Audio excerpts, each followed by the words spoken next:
Hi, welcome to the YouTube channel. This is art paste for paper mache, and it comes in different companies, and it's non-toxic because it says it's art paste. Wonderful. It's powder, comes in a bag like this.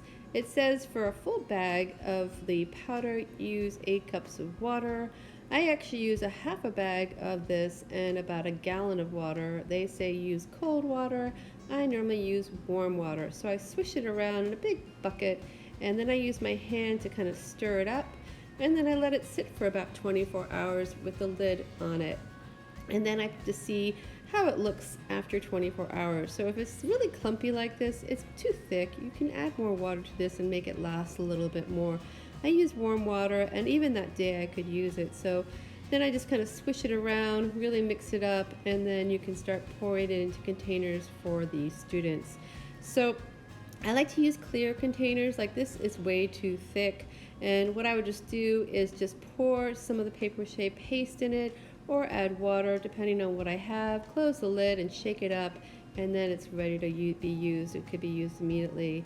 Any kind of container with lids, but if you scoop it into that, it gets so sticky on the edges that you're going to have to wash this off. So just pour it into your container and then wash the containers if they get sticky.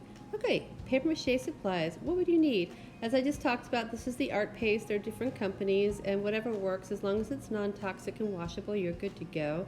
And then you can use a hole puncher. I use that mostly with the mask, and that is just to punch a hole in the side. I use scissors to cut the cardboard and the newspaper, and then any type of masking tape. The elastic string I use for the mask. Female mask is kind of a neutral mask that I've used for a really long time. You can get different types of masks as long as it's stiff enough to handle the pressure. Any type of box is fun to use, as well as paper towel rolls, toilet paper rolls, any type of roll that you can have.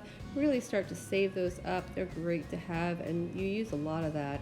Here's some newspaper, packing paper, whatever you have. It's a little bit easier if it's thinner. And of course, here are my containers of paste. I like to have multiple containers for my students. So thank you so much for liking, subscribing to my YouTube channel. I hope you have fun with paper mache.